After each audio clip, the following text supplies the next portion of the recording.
warahmatullahi wabarakatuh. Salam sejahtera bagi kita semua. Pertama-tama marilah kita memberikan kita kesehatan, keselamatan hingga bisa berkumpul di ruangan kelas saya ini. Dan tak lupa pula salawat dan salam kita hadiahkan kepada junjungan kita Nabi Muhammad SAW, yang mana syafaatnya kita harapkan di yaumil akhir kelak. Amin, amin ya rabbal alamin. Terima kasih untuk bersedia hadir di ruangan saya ini. Hari ini saya akan membacakan mengenai presentasi budaya positif. Untuk awalnya ada pembukaan dari Ibu Arlisa. Pada Ibu Arlisa, saya persilahkan. Bismillahirrahmanirrahim. Assalamualaikum warahmatullahi wabarakatuh. Selamat siang Bapak Ibu sekalian.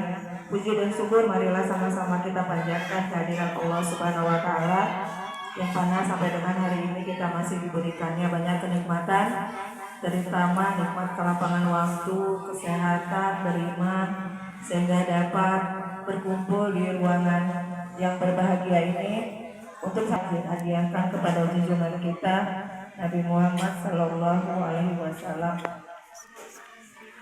karena syafaat beliau nanti yang diharapkan.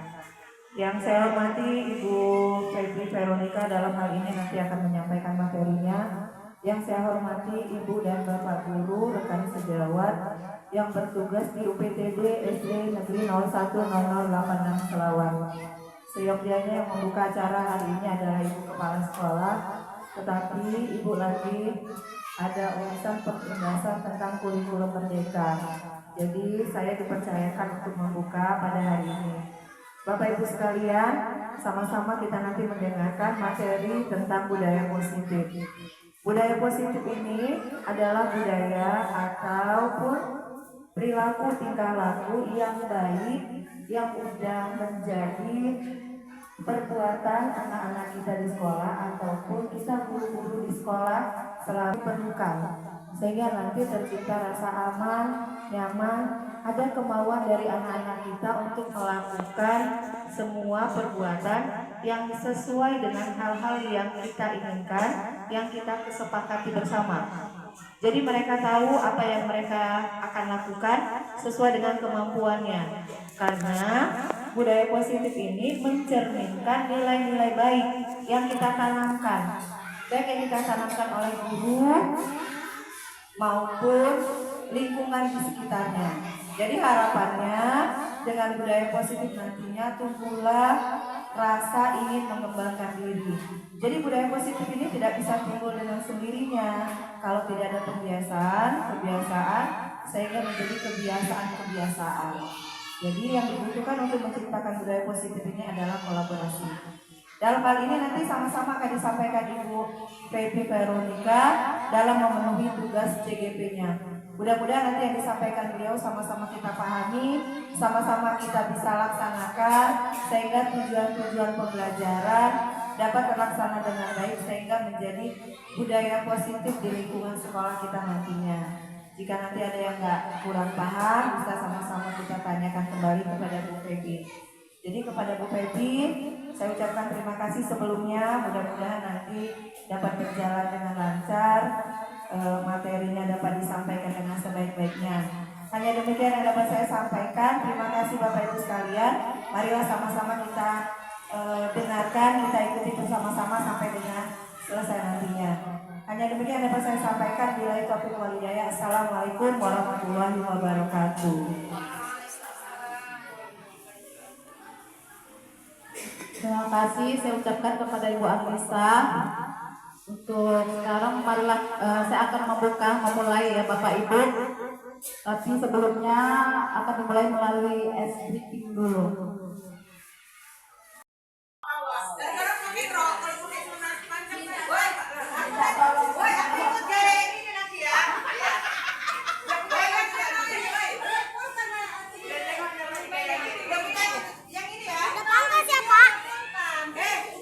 Fitri yang ini.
Mengenai budaya positif ya Bu ya.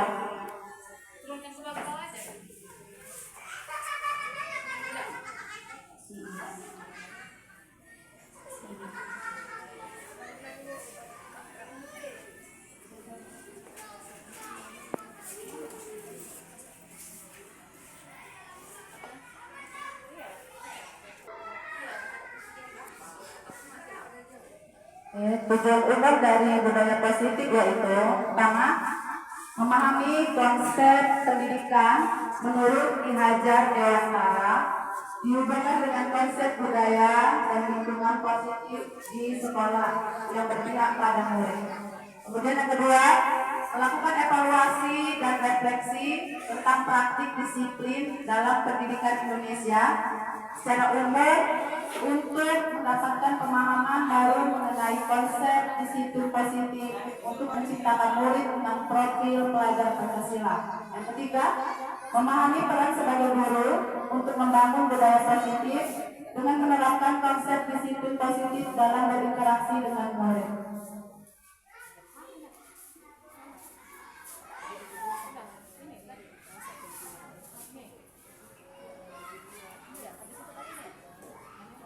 Khususnya yaitu mendemonstrasikan pemahaman guru mengenai konsep budaya positif yang di dalamnya terdapat konsep perubahan paradigma, stimulus respon, dan teori kontrol, yaitu keyakinan kelas, hukuman, dan penghargaan, serta 5 posisi kontrol guru dan segitiga restitusi.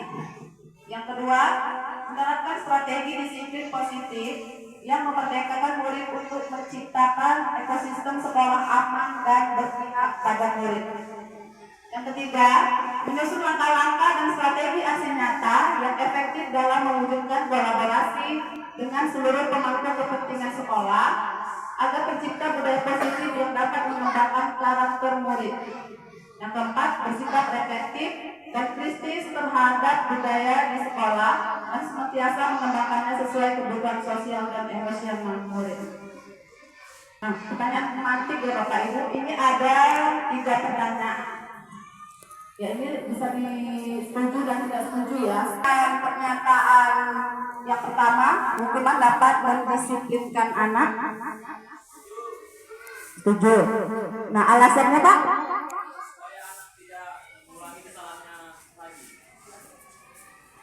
Supaya anak tidak mengulangi kesalahan yang telah dibuat. Ibu, setuju atau tidak setuju? Bu Rami?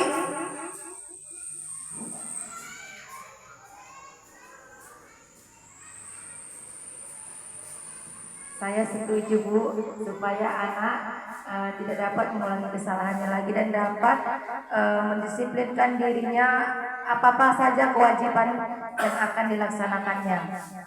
Terima kasih. Nah, untuk Ibu Anissa, setuju jika hukuman itu dapat mendisiplinkan anak? Terima kasih Bu, hukuman dapat mendisiplinkan anak. Ada yang setuju dan enggak sih Bu? Tapi saya tidak setuju Bu, belum tentu juga dengan menghukum anak-anak bisa disiplin. Karena kan kalau kita berikan hukuman yang enggak tepat, nanti ada trauma ke depannya. Jadi saya tidak setuju hukuman dapat mendisiplinkan anak. Terima kasih. Terima kasih Bu Ibu. Nah, hukuman dapat mendisiplinkan anak. Nah, memang hukuman itu bisa mendisiplinkan, tapi ya itu bersifat hanya sementara. Tidak, maksudnya tidak berkelanjutan. Anak itu nanti tidak enggak dihukum lagi. Oh, kita udah siap kok. Karena seperti itu tidak kekal, hanya sementara pada saat itu saja. Oke, yang nomor 2, pemberian hukuman dengan hal positif seperti membaca atau membersihkan halaman sekolah dapat meningkatkan disiplin anak. Bagaimana Bapak Ibu, setuju dengan pernyataan yang nomor 2? Ayo, Bu Ipta.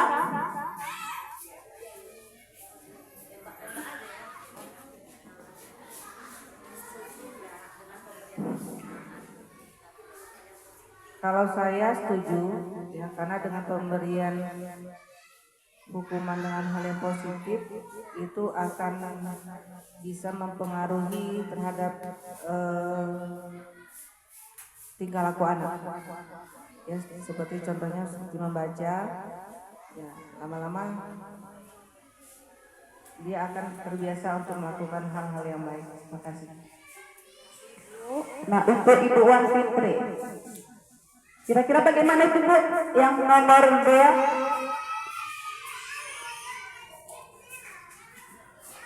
Ya, terima kasih kepada Ibu Widi.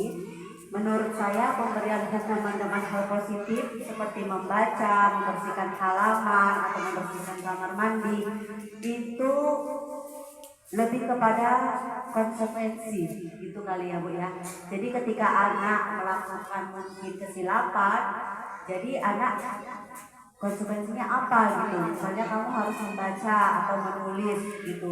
Tapi kalau untuk dapat meningkatkan disiplin anak belum tentu juga Bu Baby, karena terkadang anak jadi tidak, kesadaran dirinya itu kurang gitu. Jadi mereka itu disiplin hanya karena takut adanya dengan hukuman atau konsekuensi tersebut belum muncul dari dalam dirinya sendiri. Terima kasih menurut saya. Terima kasih Bu Fitri.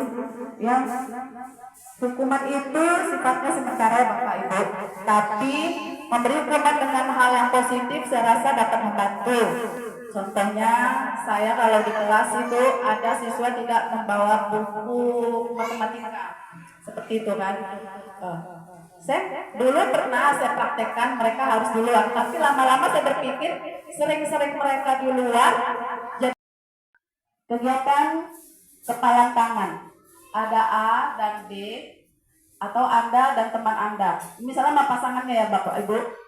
Nah, sebaiknya secari kertas kecil, tuliskan benda atau sesuatu yang sangat berharga untuk Anda. Misalnya entah bisa itu pacarnya, anaknya, atau siapa gitu kan. Nah, letakkan di salah satu tangan Anda dan genggam sesuatu tersebut dengan segala daya. Buatlah sebuah kepalan seperti ini Bapak Ibu. Nah, teman Anda akan mencoba membuka sekuat tenaga dengan berbagai cara ya. Bisa melalui membujuk, mengancam, menghardik, merayu, menyuap apa saja, dikasih uang, ayo buka, ini kasih duit misalnya kan. Atau apa saja agar membuka kepalan tangan. Bisa diperagakan Bu Rami?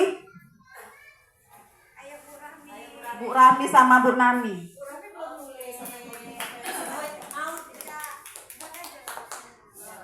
Ini diperagakan ya Bapak Ibu. Bu Rami mengkepal. Ini apa yang di dalam Bu Rami? Ada sesuatu ya, sesuatu yang berharga menurut Bu Rami. Nah, nanti Bu Nami berusaha membuka kepalan tangannya itu. Bisa terbuka nggak? Kalau nggak bisa terbuka, berusaha. Mau diklitik-klitik, ya, mau dikasih iming-iming uang, terserah. Oke, iya. Coba. Iya, dengan cara macam-macam tuh.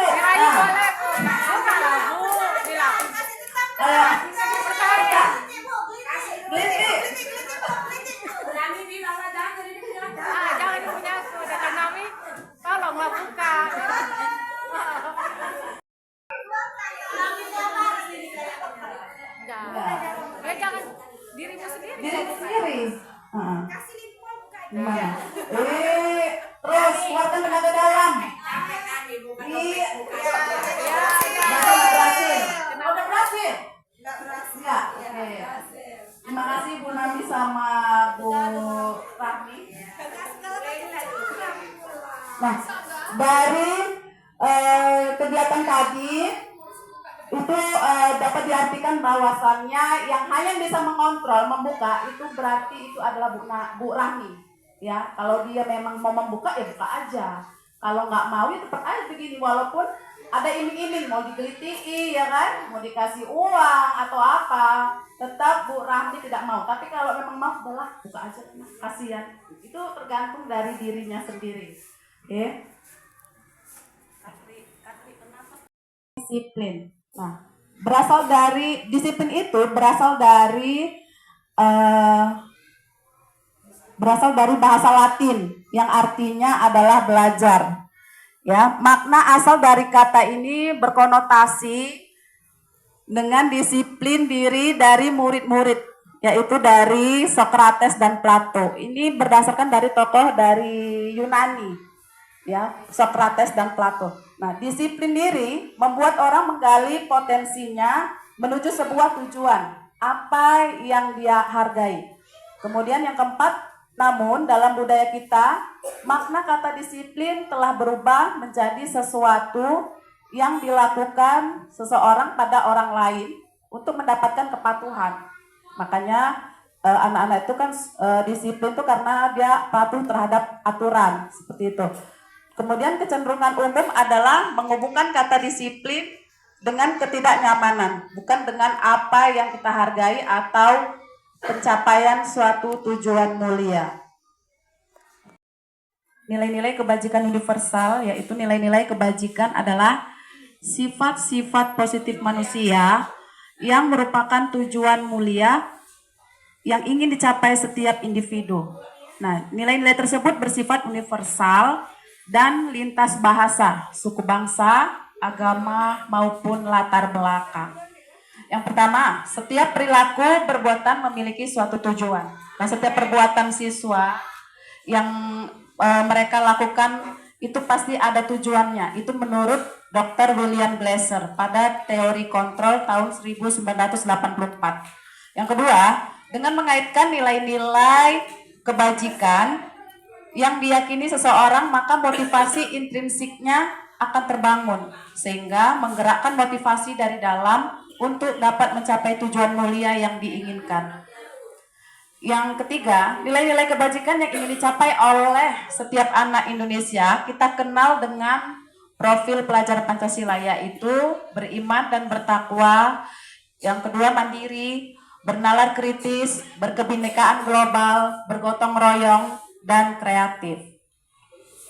Motivasi, hukuman, dan penghargaan, serta restitusi. Nah, teori motivasi perilaku manusia. Yang pertama, untuk menghindari ketidaknyamanan, apa yang akan terjadi apabila saya tidak melakukannya. Nah, ini termasuk dalam motivasi eksternal.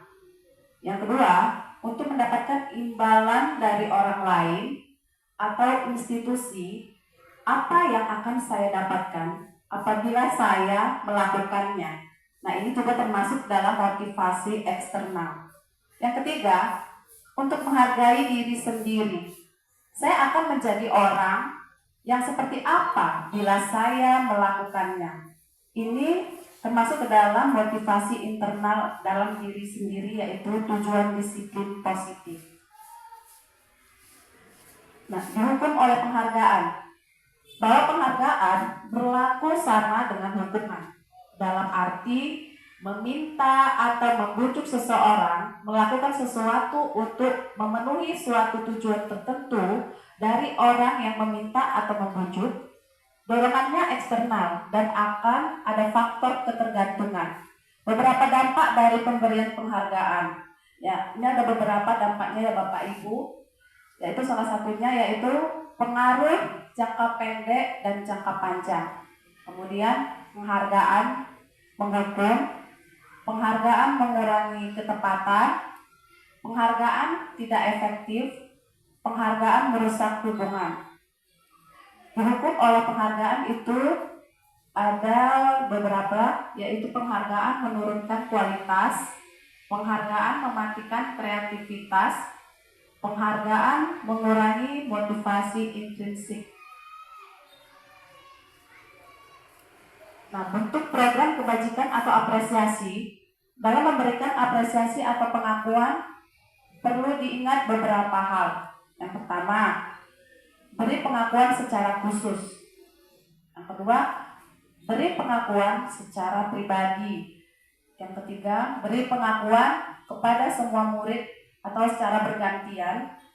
Yang keempat, memberi pengakuan secara konsisten, artinya terus-menerus atau berkelanjutan. Yang kelima, fokus pada proses. Nah, contoh pengakuan atau apresiasi kebajikan. Nah, apabila ditemukan dalam situasi melihat murid yang membantu temannya itu, kita akan menunjukkan rasa empati kita. Seperti kemarin saya memperhatikan kamu membantu teman kamu yang sedang kesulitan. Kita menunjukkan rasa empati. Kemudian jika kita melihat murid membantu teman-teman yang lain dalam tugas kelompok, artinya kerjasama, ya, itu butuh wujud dari kepedulian kita itu adalah ibu menghargai sekali kerjasama kamu dengan teman-teman yang luar biasa. Nah, bisa seperti itu. Kemudian yang ketiga, pada saat kita melihat siswa ada yang memungut sampah, misalnya melihat ada sampah yang berserakan, kita bisa mengucapkan kata terima kasih, nak, kamu sudah mau memungut sampah sehingga lingkungan kita menjadi bersih. Seperti itu. Udah. Oke, Bapak Ibu, ini ada tindakan guru. Ini termasuk hukuman atau konsekuensi. Yang pertama, ada itu mencatat 100 kali di dalam buku, yaitu kalimat saya tidak akan terlambat lagi. Nah, ini karena si anak tadi datang ke sekolahnya terlambat. Nah, kira-kira itu termasuk hukuman atau konsekuensi ya Bapak Ibu? Hukuman, ya. Kemudian yang kedua, lari mengelilingi lapangan basket 2 kali karena terlambat hadir ke sekolah. Nah, itu termasuk hukuman atau konsekuensi. Bapak Ibu, guru Pak Ijul, kira-kira apa itu? Hukuman. Yang ketiga, murid diminta untuk push up 15 kali karena tidak menggunakan masker ke sekolah. Bu Sunita, itu kira-kira apa? Hukuman atau konsekuensi? Iya, hukuman. Nah, kita tulis dulu hukuman. Yang keempat, menggantikan kertas tugas teman yang telah dicoret-coret. Konsekuensi atau hukuman itu Bapak Ibu? Iya, konsekuensi. Yang yang kelima, membersihkan tumpahan air di meja tulis karena tersenggol pada saat belajar. Nah, kira-kira itu hukuman atau konsekuensi? Konsekuensi. Iya, konsekuensi.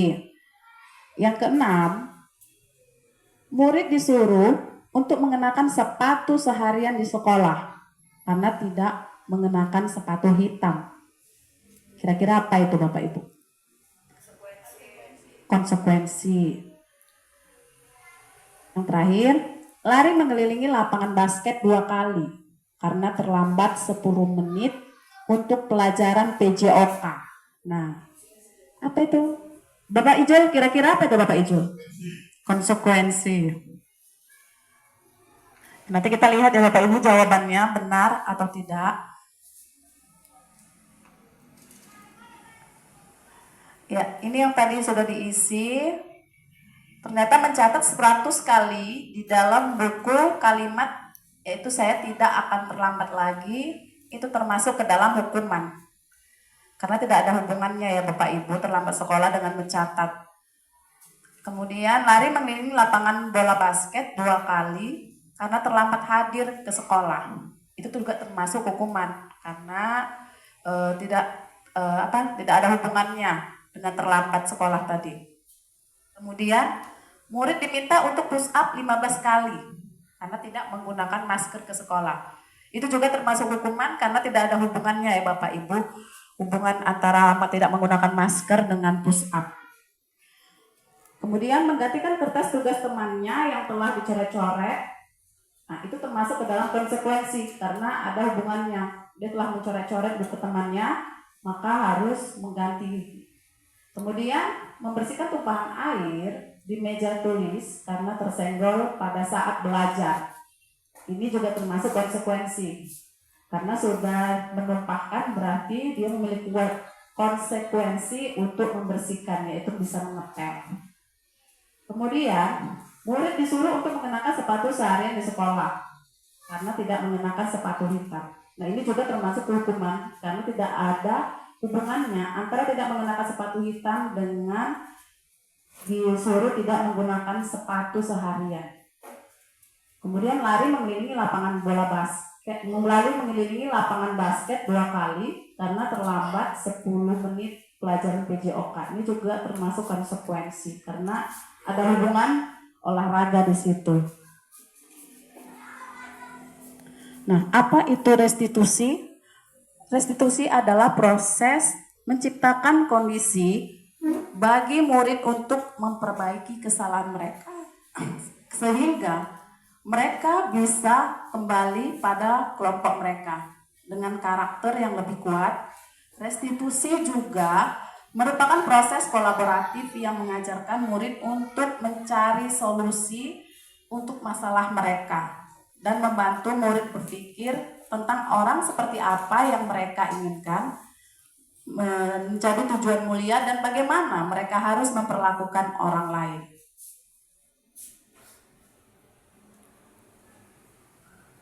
Nah, ini identitas gagal, yaitu ada hukuman, identitas sukses, disiplin, dan ada konsekuensi dan restitusi. Nah, kalau identitas gagal berupa hukuman, yaitu sesuatu yang menyakitkan harus terjadi. Nah, konsekuensinya sesuatu harus terjadi. Restitusi merupakan pilihan. Yang kedua, tidak nyaman untuk murid atau anak untuk jangka waktu panjang. Konsekuensi tidak nyaman untuk murid atau anak untuk jangka waktu pendek. Nah, jangka waktu pendek yang tidak nyaman, tapi di kemudian hari dia akan lebih disiplin. Kalau restitusi menguatkan untuk murid atau anak dalam jangka waktu panjang, dia semakin stabil, berarti maksudnya dia semakin disiplin, tetap berkelanjutan. Nah, kalau yang hukuman, korban mendapatkan keadilan. Nah, di konsekuensi korban bisa diabaikan. Kalau di restitusi, korban mendapatkan ganti. Nah, murid atau anak akan tersakiti, konsekuensinya murid, anak dibuat tidak nyaman. Nah, kalau di restitusi, murid atau anak mendapatkan penguatan. Pada hukuman, perilaku pasif agresif menjadi meningkat. Pada konsekuensi, penguatan hanya bertahan dalam jangka waktu pendek. Pada restitusi, masalah menjadi terpecahkan. Nah, pada hukuman, sistem tidak akan berjalan bila murid tidak takut. Pada konsekuensi, memerlukan monitoring dan supervisi terus-menerus dari guru. Nah, pada restitusi, fokus pada pemecahan masalah dalam jangka waktu panjang. Pada hukuman, peraturannya adalah kamu harus. Nah, seperti itu Bapak Ibu ya. Kemudian kalau di konsekuensi, apa peraturannya? Mampukah kamu melakukannya? Terima kasih. Nah, sedangkan di restitusi, apa yang kamu yakini? Apa yang bisa kamu lakukan untuk memperbaiki masalah ini? Pada hukuman, murid atau anak membenci peraturan. Pada konsekuensi, murid atau anak menghormati peraturan. Pada restitusi, murid atau anak menghormati dirinya dan orang lain. Nah, berarti hukuman itu berdampak. Udah. Ada 9 ciri-ciri restitusi. Ya Bapak Ibu, yang pertama, bukan untuk menebus kesalahan, namun untuk belajar dari kesalahan. Yang kedua, memperbaiki hubungan. Yang ketiga, tawaran, bukan paksaan. Yang keempat, restitusi menuntun untuk melihat ke dalam diri. Yang kelima, restitusi mencari kebutuhan dasar yang mendasari tindakan. Yang keenam, restitusi diri adalah cara yang paling baik. Yang ketujuh, Restitusi fokus pada karakter bukan tindakan. Yang kedelapan, restitusi fokus pada solusi. Yang kesembilan, restitusi mengembalikan murid yang berbuat salah pada kelompoknya. Keyakinan dan kesepakatan kelas. Nah, keyakinan kelas adalah salah satu disiplin positif yang bisa kita terapkan dalam membangun budaya positif di kelas atau sekolah. Dengan adanya keyakinan kelas, di setiap kelas diharapkan dapat mewujudkan tujuan pendidikan yang berorientasi kepada profil pelajar Pancasila. Kesepakatan kelas berisikan beberapa aturan yang telah disepakati bersama antara murid dengan guru sebelum memulai proses pembelajaran. Nah, sebelum memulai pembelajaran biasanya kita, Bapak Ibu, melakukan kesepakatan kelas terlebih dahulu kepada murid agar nanti lingkungan belajarnya menjadi lebih kondusif, seperti itu. Kemudian kesepakatan kelas dibuat dalam suatu kata atau kalimat positif untuk membangkitkan motivasi positif dari diri murid itu sendiri. Nah, ini ada peraturan dan keyakinan kelas. Nah, peraturan di sini selalu kembalikan buku ke tempatnya. Nah, kalau dalam keyakinan kelas kira-kira apa itu Bapak Ibu? Dalam wujud apa? Mandiri, tanggung jawab, kesehatan, ya tanggung jawab,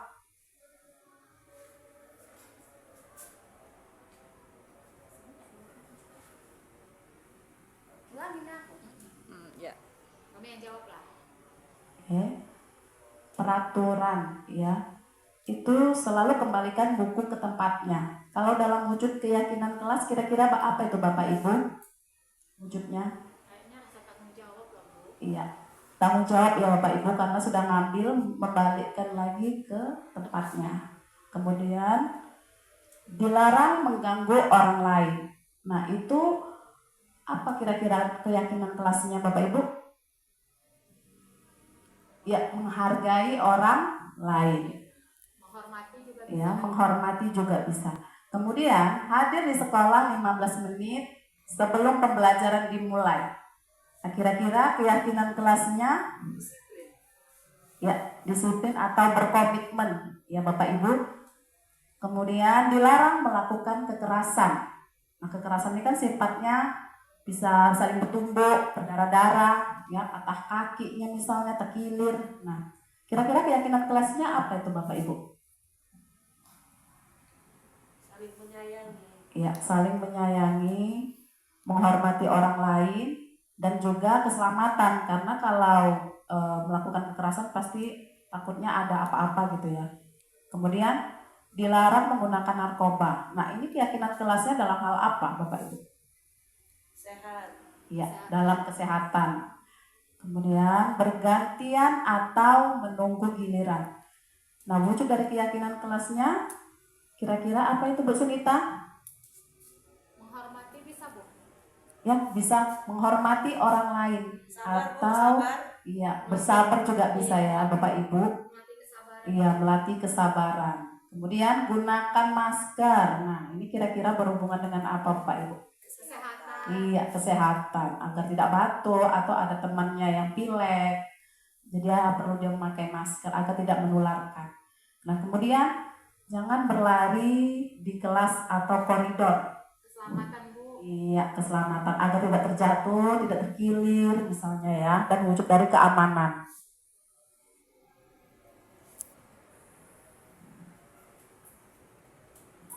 Nah, contoh dari kesepakatan kelas ini sepertinya ada lah di kelas Bapak Ibu masing-masing ya. Ini dibuat oleh guru dengan murid. Ada tanggung jawab. Ini kalau di kelas saya misalnya seperti ini ya Bapak Ibu.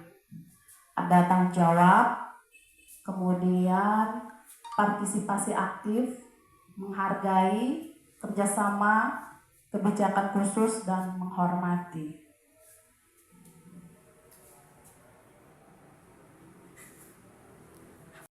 Kontrol ya Bapak Ibu, proses kontrol ya. identitas gagal, yaitu ada menghindari hukuman. Ini pasti kontrol dari luar, yaitu menghindari hukuman. Nah, penghukum, nah guru berbuat yaitu dapat, kalau dia dikatakan penghukum, seperti mengucapkan kata menghardik atau kita dengan perbuatan menunjuk-nunjuk, menyakiti, menyindir. Nah, itu merupakan penghukum. Nah, pembuat orang merasa bersalah itu berceramah dan mengatakan, biasanya kita sering mengatakan seharusnya kamu lebih peduli lagi nak sama teman, kamu tidak boleh seperti itu. Nah, atau ibu kecewa sama kamu, kenapa kamu jadi seperti ini ya, itu menimbulkan rasa bersalah di hati siswa. Nah, kalau dia dalam identitas berhasil atau sukses, yaitu mengharapkan imbalan atau ketergantungan pada orang lain, misalnya teman gitu ya. Nah, itu membuatkan alasan-alasan untuk muridnya. Nah, kalau pemantau, menghitung dan mengukur. Identitas berhasil atau sukses, kontrol diri, yaitu menghargai diri sendiri, yaitu manajer, mengajukan pertanyaan-pertanyaan ya Bapak Ibu. Kemudian di sini ada guru berkata, kalau dia penghukum, kalau kamu tidak melakukannya, awas ya. Nah, itu menghukum. Ya, sifatnya dia langsung menunjuk muridnya ya. Kalau kamu tidak melakukannya, awas ya, seperti itu ya Bapak Ibu. Nah, kalau dia yang pembuat rasa bersalah, kamu seharusnya sudah tahu ibu lelah sekali mengatakannya. Ibu stres. Nah, berarti muridnya nanti akan merasa gara-gara aku jadi ibu jadi stres, jadi marah, jadi nggak enak. Ya, itu untuk membuat orang merasa bersalah. Nah, kalau dia teman, ayolah lakukan demi ibu. Ayo nak, masa kamu tidak mau? Ingat, ibu pernah bantu. Nah, itu kata-kata seperti itu ya, biasa teman ya. Kalau pemantau, apa peraturannya? Nah, kalau manajer, apa yang kita yakin? Ini ya Bapak Ibu, segitiga restitusi itu ada 3, yaitu pertama menstabilkan identitas, yang kedua validasi kebutuhan, yang ketiga menanyakan keyakinan. Nah, contoh dari menstabilkan identitas, setiap orang pasti pernah melakukan kesalahan. Kamu bukan satu-satunya yang pernah melakukan ini. Nah, itu contoh dari menstabilkan identitas. Nah, untuk validasi kebutuhan, contohnya, kamu tentu punya alasan mengapa melakukan itu. Kemudian adakah cara yang lebih efektif untuk mendapatkan apa yang kamu butuhkan? Yang terakhir, menanyakan keyakinan, yaitu nilai-nilai apa yang telah kita sepakati. Kemudian kamu ingin menjadi orang yang seperti apa? Nah, seperti itu ya Bapak Ibu kira-kira untuk menstabilkan identitas, validasi kebutuhan, dan menanyakan keyakinan. Untuk membuat anak yang merasa gagal karena berbuat salah menjadi positif terhadap dirinya, itu ada yang pertama, kita menstabilkan identitas terlebih dahulu. Seperti guru berkata, berbuat salah itu hal yang manusiawi. Tidak ada manusia yang sempurna. Bapak Ibu juga buat salah, kita pasti bisa menyelesaikan permasalahan ini. Bapak Ibu tidak tertarik untuk mencari tahu siapa yang benar, siapa yang salah. Bapak Ibu lebih tertarik untuk menyelesaikan masalah. Kalau kamu menyalahkan diri sendiri terus-menerus, apakah kamu bersikap baik pada dirimu? Nah, untuk validasi kebutuhan, ini membantu murid mengenali basic need atau kebutuhan dasar yang ingin dipenuhinya ketika melakukan kesalahan itu. Pada dasarnya setiap tindakan manusia tujuannya adalah memenuhi basic needs. Apakah itu power, freedom, love, and belonging, fun, atau survival. Nah, guru berkata, yang pertama, kamu bisa saja melakukan hal yang lebih buruk, tapi kamu tidak melakukannya kan? Kamu pasti punya alasan mengapa melakukannya. Apa yang penting bagi kamu? Kamu boleh tetap berusaha menjaga sikap itu, tapi tambahkan sikap yang lain yang baru. Maukah kamu belajar cara lain untuk mendapatkan yang kamu butuhkan tanpa harus memukul? Apakah kamu bisa melakukan dengan lebih baik besok lagi? Nah, untuk menanyakan keyakinan, anak sosial dan nilai-nilai yang mendasari manusia berinteraksi dengan orang lain.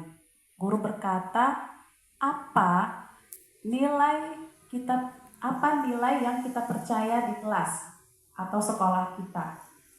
Nilai-nilai universal apa yang telah kita sepakati? Kelas yang ideal itu seperti apa? Kamu ingin jadi seperti apa? Apa yang kamu rasakan ketika kamu melakukan itu? Kamu menjadi orang yang seperti apa?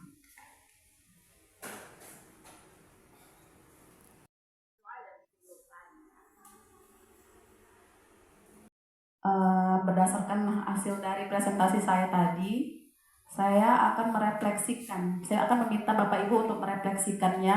Nah, ini ada 3 pertanyaan. Yang pertama, hal baru apa yang mengubah paradigma saya tentang hukuman? Yang kedua, perasaan apa yang muncul selama mengikuti sesi ini, khususnya mengenai makna disiplin? Yang ketiga, posisi kontrol mana yang akan saya lakukan setelah mengikuti sosialisasi ini? Oke, kepada Ibu Sundita, silakan Ibu Sundita refleksikan dari yang saya presentasikan tadi. Ya, terima kasih Bu Pepi. Yang pertama ya, pertanyaan yang pertama itu, hal baru apa yang mengubah paradigma saya tentang hukuman?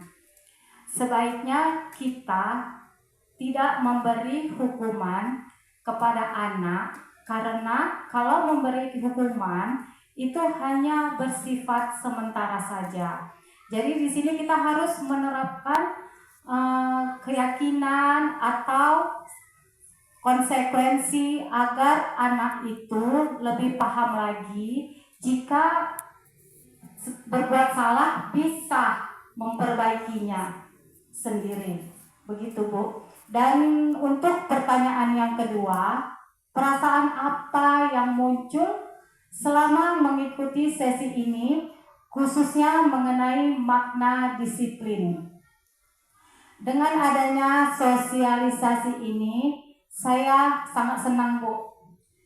Ya, saya mendapatkan pengetahuan, wawasan, dan ilmu juga, dan dapat juga memahami tentang makna disiplin.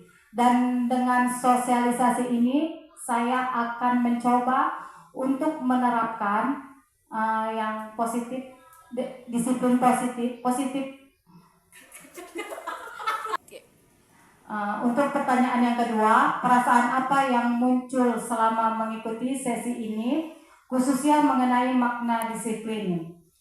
Di sini dengan adanya sosialisasi ini saya merasa senang Bu, dan saya juga menjadi memahami tentang makna disiplin, dan saya akan berusaha untuk menerapkannya di kelas nanti dan untuk di lingkungan sekolah kita juga. Dan ketiga, posisi kontrol mana yang saya akan lakukan selama mengikuti sosial ini. Dari yang kita pahami tadi, saya akan berusaha untuk menjadi manajer, yaitu karena posisi kontrol manajer ini kita tidak menjudge anak, menuduh anak kamu yang salah, kamu sudah melakukan kesalahan. Tetapi di sini kita akan memberi pandangan bahwa anak itu merasa bersalah memang kalau sudah melakukan kesalahan, tetapi anak dapat menemukan solusinya yang tepat untuk menerapkan disiplin pada dirinya sendiri. Saya kira itu saja Bu menurut saya. Terima kasih. Terima kasih Bu Sumita atas refleksinya hari ini. Baiklah Bapak Ibu, ini adalah sesi terakhir dari presentasi saya. Tadi sudah dibawakan oleh Ibu Sumita. Nah, saya ucapkan terima kasih banyak. Semoga apa yang sudah saya sampaikan dapat bermanfaat dan dapat dilaksanakan di kelas ataupun di sekolah ya Bapak Ibu. Saya sudahi. Wabillahi taufiq wal hidayah. Wassalamualaikum warahmatullahi wabarakatuh. Sebelum ditutup Bapak Ibu, saya mau bertanya, apa pesan Bapak Ibu untuk hari ini? Itu refleksi ya Bapak Ibu. Nah, untuk Bu Vera, apa pesannya hari ini?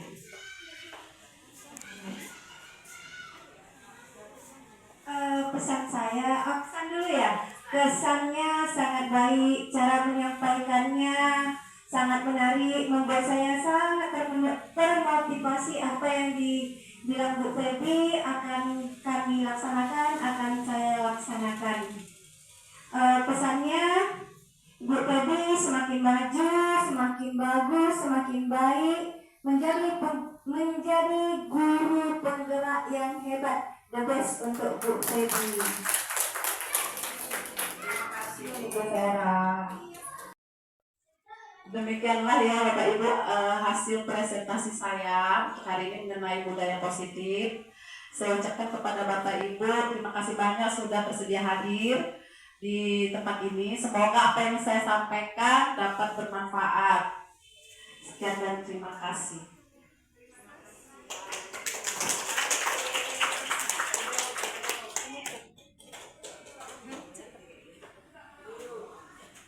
Bapak Ibu, presentasi dari saya akan kembalikan kepada Ibu Arisa.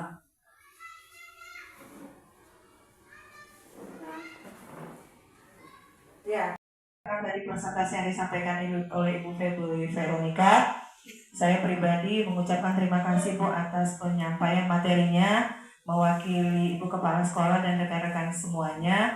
Mudah-mudahan yang disampaikan oleh Bu Feby dapat sama-sama kita terapkan di sekolah kita masing-masing, sama-sama kita bisa menyepakati bahwa budaya positif itu sangat perlu di sekolah kita, sehingga menjadi budaya sekolah, sehingga anak-anak tahu nilai-nilai kebajikan itu seperti apa saja, sehingga tujuan sekolah nyaman, aman, dan sekolah yang dapat mengembangkan bakat minat anak dapat sama-sama kita kembangkan di sekolah ini, sama-sama kita lakukan.